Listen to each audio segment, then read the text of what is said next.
بسم اللہ الرحمن الرحیم۔ اعوذ باللہ من الشیطان اللعین الرجیم۔ بسم اللہ الرحمن الرحیم وبہ نستعین وہو خیر ناصر ومعین۔ عزیز طلاب کرام، آج کا ہمارا درس کتاب کشف المراد کی درس نمبر 11 ہے، جس میں ہم فوائد بعثت سے گفتگو کر رہے تھے۔ تو آئیے آج کے درس کی طرف۔ اس میں ہم فائدہ نمبر 7 جو کہ ہم نے خواجہ نصیر الدین طوسی رحمۃ اللہ علیہ کی عبارت سے بیان کی تھی، اسی کی تشریح کشف المراد کے اندر علامہ حلی رحمۃ اللہ علیہ کی عبارت سے پڑھیں گے۔ تو فائدہ نمبر 7 میں بیان فرماتے ہیں کہ وَمِنْهَا، انہی فوائد میں سے ایک فائدہ یہ ہے کہ ان اشخاص البشری، اشخاص بشر یعنی بنی نوع انسان کے جو افراد ہیں۔ عزیز طلاب کرام، اس بات کو ذہن میں رکھنے کی ضرورت ہے کہ ہم نے سابقہ درس میں یعنی درس نمبر 10 میں یہ بات بیان کی تھی کہ فوائد بعثت میں سے ایک فائدہ نوع انسانی کے تحفظ ہے۔ اب اس مرحلے میں آ کے ایک اور فائدے کے طور پر ہم یہ بیان کر رہے ہیں کہ نہ صرف نوع انسانی کے تحفظ بعثت کی ذمہ داریوں میں سے ایک ذمہ داری ہے، بلکہ اس کی ذمہ داریوں میں سے ایک ذمہ داری نوع انسانی کے افراد کی بھی تحفظ ہے۔ اب وہ تحفظ کیسے ہوگی؟ اس کے لیے ہم نے مقدمتاً اس چیز کو بیان کیا کہ اشخاص بشر کی جو افراد ہیں وہ سارے کیا ہے؟ متفاوتۃ فی ادراک الکمالات، کمالات کو ادراک کرنے میں کیا ہے؟ یہ سارے متفاوت ہے، مختلف ہے، یعنی سارے ایک کیٹیگری کے نہیں ہے۔ وتحصیل المعارف، اور اسی طرف معرفت یعنی خدا کو جاننے، رسول کو پہچاننے، حقائق اور روحانی ان کمالات کو پہچاننے میں بھی سارے ایک ہی کیٹیگری اور صلاحیت کے مالک نہیں ہے۔ وَاقْتِنَاءِ الْفَضَائِلِ، فضائل کسب کرنے میں، فضائل کے اوپر اقتناء اور اکتفا کرنے میں بھی سارے ایک کیٹیگری اور صلاحیت کے نہیں ہے۔ فَبَعْضُهُمْ مُسْتَغْنٍ عَنْ مُعَاوِنٍ، بعض لوگ انہی افراد انسان میں سے بے نیاز ہے معاون کے، یعنی کسی کو راہ دکھانے کی ضرورت نہیں ہے۔ یعنی اس معنی میں کہہ رہے ہیں کہ عام جزئیات کی طرف وہ کسی رہنما کی طرف محتاج نہیں ہے، چھوٹی چھوٹی چیزوں میں اس کو رہبر کی ضرورت نہیں ہے، لیکن کلی چیزوں میں ہوگا۔ کیونکہ ہم نے پہلے بیان کیا تھا کہ ان الانسان لفی خسر، خدا قسم کھا کے قرآن میں فرماتے ہیں کہ زمانے کی قسم ہے، زمانے کی کہ یقیناً انسان خسارے میں ہے۔ سورہ عصر کی ابتدائی آیت ہے۔ اسی کے علاوہ اور بھی مقامات پر قرآن میں، جیسے کہ سورہ علق میں ہے کہ ان الانسان لیطغی ان رآہ استغنی، بے شک انسان ضرور سرکش ہو جاتا ہے۔ کیوں سرکش ہو جاتا ہے؟ اس بنا پر کہ دیکھتا ہے کہ وہ خود کو بے نیاز، یعنی بے نیاز دیکھتے ہوئے کہ ان رآہ استغنی، کہ اپنے آپ کو بے نیاز سمجھ کر غنی دیکھ کر انسان سرکش بن جاتا ہے۔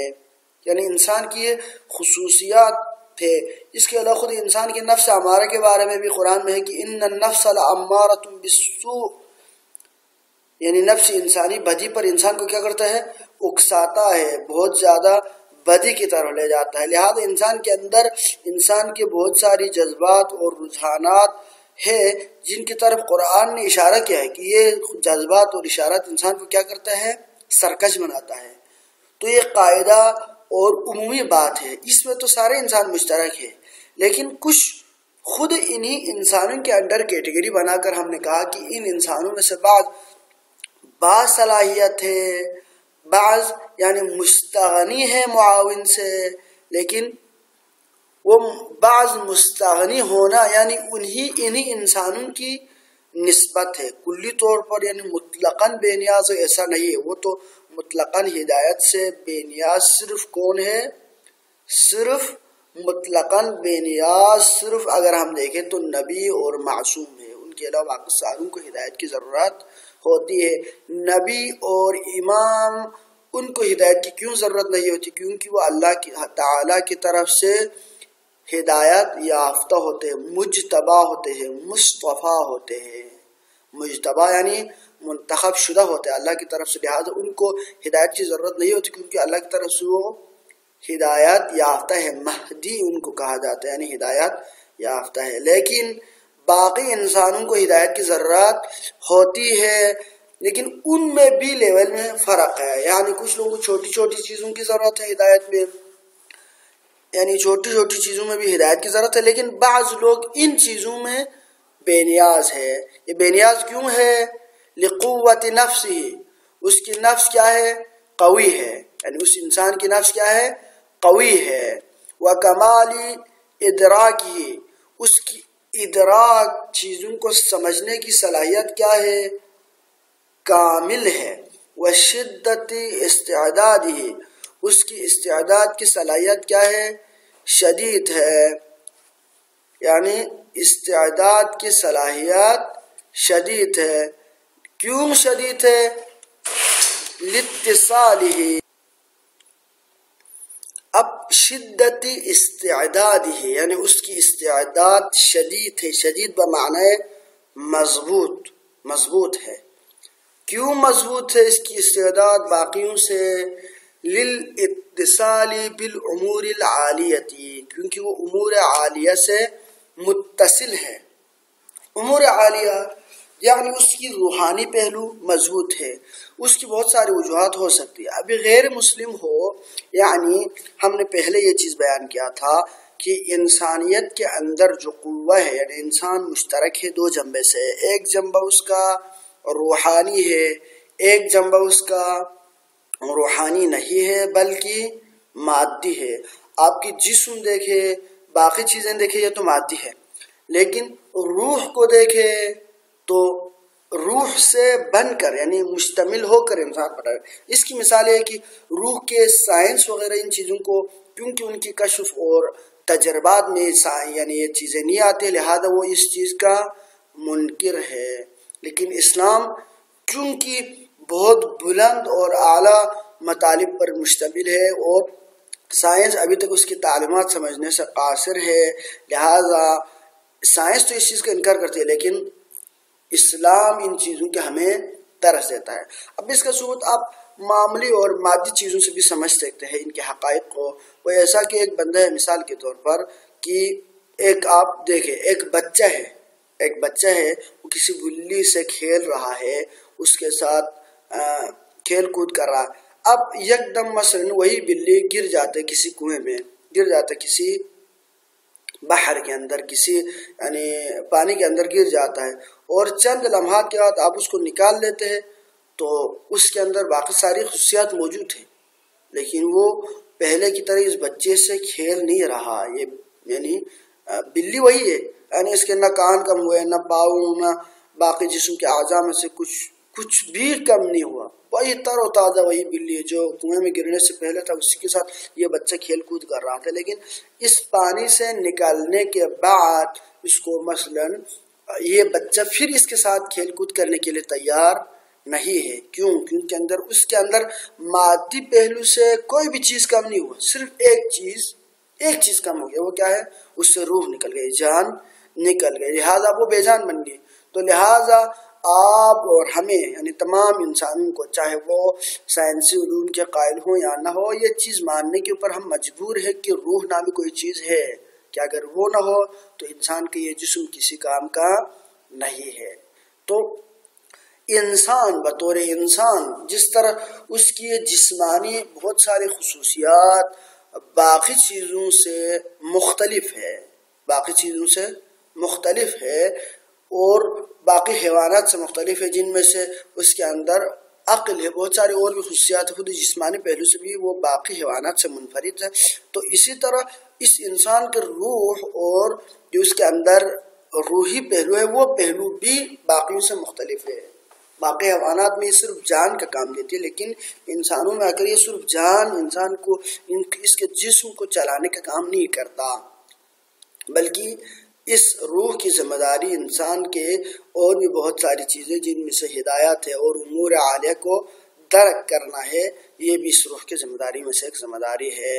اور اس کے بغیر شاید وہ اس الہی علوم کو اور الہی تعلیمات کو سمجھ بھی نہیں سکتا. تو لہذا اسی کی طرف یہ چیز اشارہ کرتی ہے کہ وہ شدت استعداد ہے کہ بعض انسان کی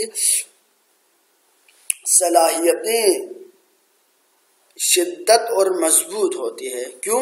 للاتصال بالامور العالیہ، کیونکہ یہ متصل ہے امور عالیہ سے.